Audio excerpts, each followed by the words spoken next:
اس کے بعد انہوں نے کہا کہ پاکستان نے ایٹم بم کیوں بنایا، پاکستان کو تو ڈس آرم ہو جانا چاہیے۔ یہ ایک بات ٹھیک ہے، جب بھارت نے یہ 1973 میں پوکھران میں دھماکہ کیا تو پاکستان نے بھی اس کے جواب میں یہ 1997 میں 30 مئی کو 5 دھماکے کیے۔ تو یہ ہمارا بھی ایک دفاع کا حق بنتا تھا کہ ہم نے بھی اپنا خود کو ناقابل تسخیر بنا لیا۔ پھر انہوں نے یہ کہا کہ انڈیا میں حضرت احمد رضا خان بریلوی اور حضرت خواجہ معین الدین چشتی اجمیری رحمت اللہ علیہ کے مزارات ہیں۔ اس حوالے سے اس ایک سلسلے میں انہوں نے بڑے فخر کا اظہار کیا۔ میں مانتا ہوں یہ بندہ ناچیز خود بھی صوفی شاعر ہے اور یا کے ساتھ بڑا محبت رکھتا ہے۔ میں اس سلسلہ میں ہندوستان کے جید اور معتبر اور یہ اکابر کا نام لینا چاہتا ہوں، جیسا کہ حضرت خواجہ معین الدین چشتی اجمیری رحمت اللہ علیہ جن کا مزار اجمیر شریف میں ہے، حضرت خواجہ قطب الدین بختیار کاکی کا مزار دہلی میں ہے، حضرت نظام الدین یاغ کا مزار دہلی میں ہے، حضرت علی احمد صاحب سرکار جن کو صاحب پیا بھی کہا جاتا ہے ان کا مزار ہندوستان کلیر شریف میں ہے، حضرت مولوی صالح رحمت اللہ علیہ کا مزار اقدس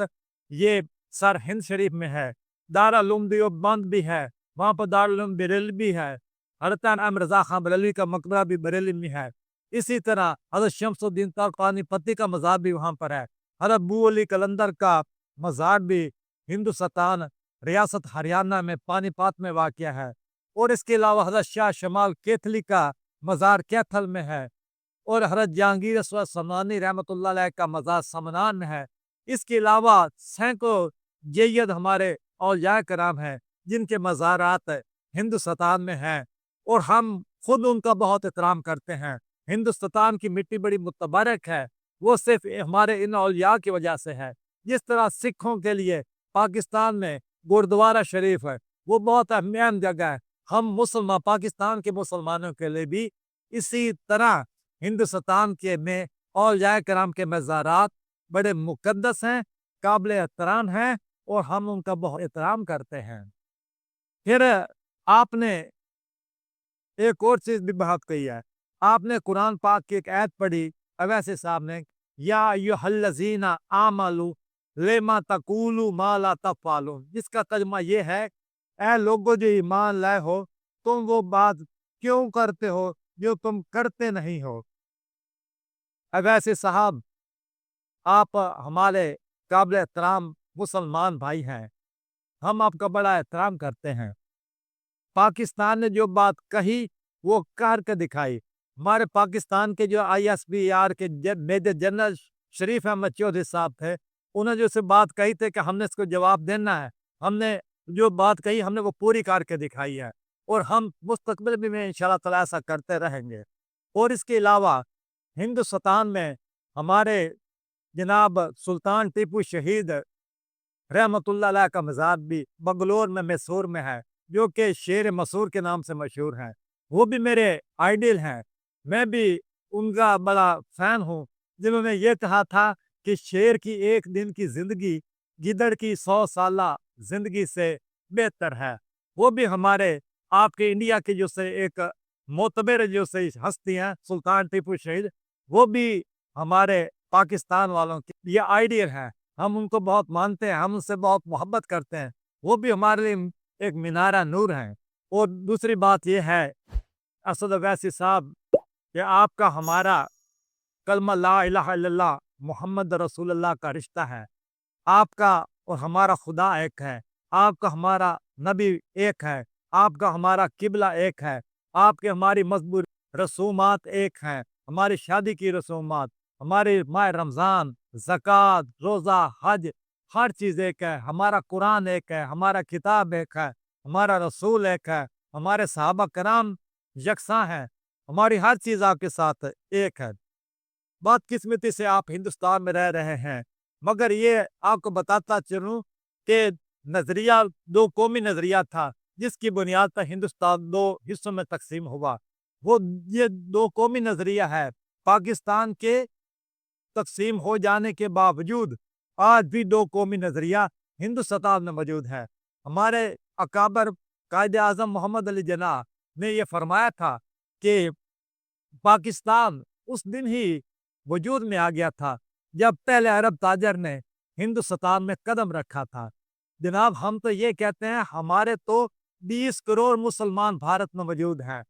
وہاں پر بھی ہم کہتے ہیں کہ اسلام ہے، وہاں پر بھی ہمارے مسلمان بھائی ہیں، ہم آپ کا بہت احترام کرتے ہیں، ہمیں پتہ ہے کہ آپ کی کیا مجبوری ہے، اگر آپ کوئی تھوڑی ایسے بات اپنے زبان سے نکال دیں تو حکومت وقت آپ کے خلاف ہو سکتی ہے، وہ آپ کی باتیں ہیں، لیکن ہم بطور مسلمان جسد واحد کی طرح ہیں، آپ خواہ کسی دنیا کے علاقے میں بھی رہ رہے ہیں، ہمارے لیے ہم مسلمانوں کے لیے آپ قابل احترام ہیں۔ اگر بھارت یہ کشمیری کے ساتھ ظلم کرتا ہے تو ہمیں دکھ ہوتا ہے، اگر یہ گجرات کا کسائی مودی ہے، اس نے ہمارے ہزاروں مسلمانوں کو شہید کرایا، ان کے گھروں کو نظر آتش کروایا، ان کے گھروں کو جلوایا، ان کو گھروں سے بے گھر کیا اس گجرات کے کسائی نے، تو ہم مسلمانوں کا دل بڑا دکھ ہے، کیونکہ ہم جسد واحد کی طرح ہے۔ ہمارے نبی پاک صلی اللہ علیہ وسلم نے فرمایا ہے کہ مسلمان دنیا میں خواہ کسی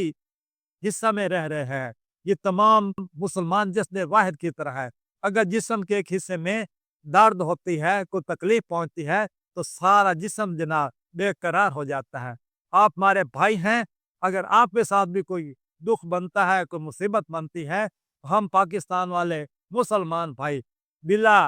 یہ سرحدوں کا یہ تقسیم کے ہم آپ کا دکھ درد یہاں پر بیٹھے بھی محسوس کرتے ہیں، ہم اس پاکستان کے ساتھ دھرتی میں